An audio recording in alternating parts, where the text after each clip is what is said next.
میرا یہ اوپینین ہے کہ پاکستان تحریک انصاف کو بلدیاتی الیکشن میں کوئی خاطر خواہ کامیابی حاصل نہیں ہوگی۔ کوئٹہ شہر میں بھی ہماری اتنی اچھی صورتحال نہیں ہوگی جو ہونی چاہیے۔ کینڈیڈیٹس ملنے میں بہت زیادہ مشکلات کا سامنا ہوگا۔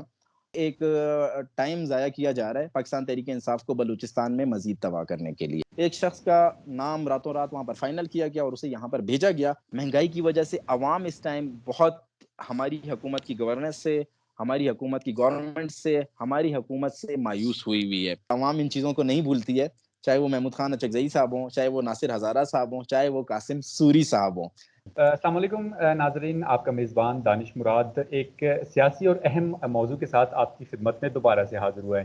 ناظرین، کچھ عرصہ قبل پی ٹی آئی کی جو ہوم گراؤنڈ تھی، تحریک انصاف کی ہوم گراؤنڈ تھی خیبر پختونخوا، وہاں پر جو بلدیاتی انتخابات ہوئے وہاں پر پی ٹی آئی کو جو ہے وہ بری طرح جو ہے وہ شکست کا سامنا کرنا پڑا۔ بری طرح تو نہیں کہہ سکتے، لیکن یہ ہے کہ باری طرح جو ہے ان کو شکست کا سامنا کرنا پڑا۔ پی ٹی آئی کے جو اپنے کینڈیڈیٹس تھے، بڑی تعداد میں ان کو جو ہے وہ شکست ہوئی اپنے ہوم گراؤنڈ سے۔ جو دیگر سیاسی جماعتیں تھیں، جمعیت علماء اسلام سمیت جو دیگر سیاسی جماعتیں تھیں، ان کو جو ہے وہ وہاں سے جیت حاصل ہوئی۔ جو کینڈیڈیٹس تھے ان کے، انہوں نے وہاں سے کامیابی حاصل کی۔ جو سیاسی مبصرین ہیں اور جو سیاسی جماعتوں کے قائدین ہیں، انہوں نے اپنی اس جیت کو جو ہے وہ پی ٹی آئی کی ناکامی اور جو بری گورننس ہے ان کو قرار دیا، کیونکہ ان کا کہنا تھا کہ جو پی ٹی آئی کی بری حکومت ہے، بری جو ایک نظام حکومت ہے، اس کی وجہ سے عوام نے پی ٹی آئی کو جو ہے وہ ووٹ نہیں دیا اور ان کے کینڈیڈیٹس کو جو ہے وہ شکست کا سامنا کرنا پڑا۔ بلوچستان میں بھی کچھ عرصے بعد جو ہے وہ بلدیاتی انتخابات ہونے والے ہیں۔ پی ٹی آئی اس سلسلے میں اپنا کیا لاہ عمل انہوں نے طے کیا ہے یا طے کرے گی، اس حوالے سے کیا سوچا ہے، اس پر ہمارے ساتھ بات کریں گے پی ٹی آئی بلوچستان کے ایک سینئر رہنما ہیں اور پارلیمانی لیڈر جو بلوچستان اسمبلی میں ان کے ترجمان ہیں، بابر خان یوسفزئی۔ بابر بھائی، پہلے تو بہت شکریہ، آپ کو ہم نے دوبارہ سے ڈسٹرب کر دیا، آپ کا قیمتی وقت لیا ہے۔ بابر بھائی، کیا کہیں گے جو پی ٹی آئی ہے بلوچستان، ان کے ابھی جو آنے والے بلدیاتی انتخابات ہیں، اس حوالے سے کوئی آپ نے اپنی پالیسی بنائی ہے کہ پی ٹی آئی جو آنے والے انتخابات اس میں کیا لاہ عمل لے کر چلے گی؟ بسم اللہ الرحمن الرحیم۔ دانش، سب سے پہلے میں آپ کا شکر گزار ہوں کہ آپ نے آج ایک دفعہ پھر مجھے اتنے سینسیٹیو، اتنے سنجیدہ اور اتنے بہترین ٹاپک پر مدعو کیا اور آپ نے میرے خیالات میں جاننے کی کوشش کی۔ اور میں اپنے جو میرے ناظرین ہیں، جو یہ آج میرا یہ پروگرام دیکھ رہے ہیں، ویلاگ دیکھ رہے ہیں، میں ان سے ریکویسٹ کروں گا کہ دانش مراد ایک بڑے ہی انرجیٹک، بڑے ینگ اور بڑے ہارڈ ورکنگ جرنلسٹ ہیں اور بلوچستان کی تاریخ میں ماشاءاللہ اپنی محنت سے بہت اچھا نام بنا رہے ہیں۔ تو آپ دانش کے چینل کو بھی سبسکرائب کیجئے گا، اور دانش جیسے لوگوں کو ہمیشہ ہمیں اپریشیٹ کرنا چاہیے، موٹیویٹ کرنا چاہیے۔ تو انشاءاللہ دانش فیوچر میں بلوچستان کی جرنلزم میں انشاءاللہ ایک بہترین اور ایک اچھا نام اپنا پیدا کریں گے۔ جہاں تک بات رہی، آپ کہتے ہیں کہ میں آپ کو پہلے بلوچستان کے حالات سے پہلے کے پی کے حالات پہ تھوڑا سا اپنا تجزیہ کرنا چاہوں گا۔ میں سمجھتا ہوں کہ کے پی میں ہوم گراؤنڈ میں ہارنے کی 3 وجوہات ہیں۔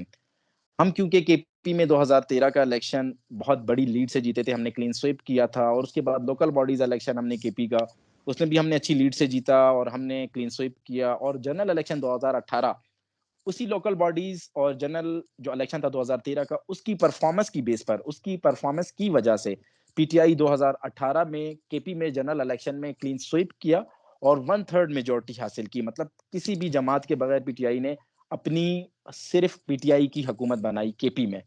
اب موجودہ جو آپ کہتے ہیں کہ الیکشن لوکل باڈیز کا ہوا ہے 2021 میں اور اس میں پی ٹی آئی کو شکست ہوئی ہے، تو میں اس شکست کی وجوہات، 3 وجوہات ہیں میں جنہیں سمجھتا ہوں کہ جس کی وجہ سے پی ٹی آئی کو شکست ہوئی۔ ایک تو اس کی وجہ یہ تھی کہ وزیر اعظم پاکستان عمران خان 2018 کے الیکشن تک پارٹی کو خود لیڈ کر رہے تھے، پارٹی کے چیئرمین تھے، پارٹی کی سرپرستی کرتے تھے۔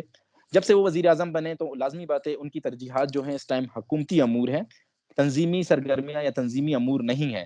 تو وزیر اعظم کی خود کی وجہ سے توجہ نہیں دینا اور کچھ نالائق اور نااہل لوگوں پر ان کا بھروسہ کرنا، ایک وجہ تو یہ بنی۔ دوسری وجہ میں آپ کو بتانا چاہتا ہوں کہ کے پی میں جن لوگوں کو ٹکٹس دیے گئے وہ لوگ تھے جو پی ٹی آئی کے آئیڈیالوجیکل ورکرز نہیں تھے، نظریاتی کارکن نہیں تھے، وہ لوگ تھے جو کسی ایم این اے کے، کسی ایم پی اے کے، یا ان لوگوں کے جن کو خان صاحب کے قریب ایسس تھا، خان صاحب کے قریبی لوگ تھے، ان کے بھتیجے تھے، بھانجے تھے، رشتہ دار تھے، بیٹے تھے۔ تو ٹکٹ غلط دیے گئے، جس کی وجہ سے پی ٹی آئی کا جو نظریاتی کارکن تھا وہ آزاد حیثیت سے کھڑا ہوا اور وہ وہاں پر الیکشن کو ون کرنے میں کامیاب ہوا۔ تیسری وجہ میں آپ سے اتفاق کرتا ہوں کہ اس ٹائم گراؤنڈ میں پی ٹی آئی کا وہ جو ایک مورال تھا جو 2018 میں تھا وہ ڈیمیج ہوا ہے، وہ تھوڑا بہت ہمارا ڈسٹرب ہوا ہے، اور اس کی وجہ سے کیونکہ مہنگائی ہے، بے روزگاری ہے، کووڈ کی وجہ سے پوری دنیا سفر کر رہی ہے، پوری دنیا میں ایک مہنگائی آئی ہے، تو اس مہنگائی کی وجہ سے بھی اس مہنگائی کی وجہ سے بھی جو ہے یہ تھوڑا بہت ایشو آیا کہ عوام نے پی ٹی آئی کو ووٹ نہیں دیا. اب جہاں تک بات رہی بلوچستان کی، تو مجھے بڑی معذرت کے ساتھ کہنا چاہتا ہے، میں بلوچستان کے ان آپ بولیں کہ ورکرز میں سے ہوں جنہوں نے پی ٹی آئی کا پودا بلوچستان میں اپنے ہاتھ سے لگایا، اسے پانی دیا، اسے بڑا کیا. اور پہلی دفعہ ہم، کیونکہ جس ٹائم ہمیں ذمہ داری دی گئی 2015 میں، مجھے صوبائی ترجمان بنایا گیا پاکستان تحریک انصاف کا، اور مجھے لیڈ کر رہے تھے سردار یار محمد رند صاحب، انہیں صوبائی صدر بنایا گیا. تو پاکستان تحریک انصاف کے پاس صرف پورے بلوچستان میں 3 میٹروپولیٹن کے کونسلر تھے. ان میں سے 2 کونسلر ایسے تھے جو الیکٹ ہو کر آئے تھے، اور ایک کونسلر ان میں جو خاتون تھیں جو ریزرو سیٹ پر آئی تھیں. ہم نے محنت کی، دن رات بلوچستان کے کونے کونے میں جلسے کیے. بلوچستان میں جو بہترین قبائلی لوگ ہیں، آپ کو پتہ ہے بلوچستان ایک قبائلی صوبہ ہے، یہاں پر قبائلی شخصیات کے ووٹ ہوتے ہیں، پارٹیوں کے ووٹ نہیں ہوتے. ہم ان قبائلی شخصیات کے پاس گئے، انہیں پاکستان تحریک انصاف میں شامل کیا، اور الحمدللہ 2018 کا الیکشن جو ہماری ذمہ داری تھی، جو ہمارے کندھوں پر ایک وزیر اعظم عمران خان نے، ہماری پارٹی کے چیئرمین نے ذمہ داری ڈالی تھی، اس میں ہم سرخرو ہوئے. ہم نے پہلی دفعہ پاکستان تحریک انصاف کو بلوچستان سے 7 MP اور 3 MNA الیکٹ کروا کر دیے. اب موجودہ جو حالات ہیں، اس میں ایک تو میں نے آپ کو بتایا ہے کہ کووڈ کی وجہ سے مہنگائی کا جو ایک آپ جسے بولیں فیکٹر ہے، مہنگائی کی وجہ سے عوام اس ٹائم بہت ہماری حکومت کی گورننس سے، ہماری حکومت کی گورنمنٹ سے، ہماری حکومت سے مایوس ہوئی ہے. اس بات کو میں ایڈمٹ کرتا ہوں.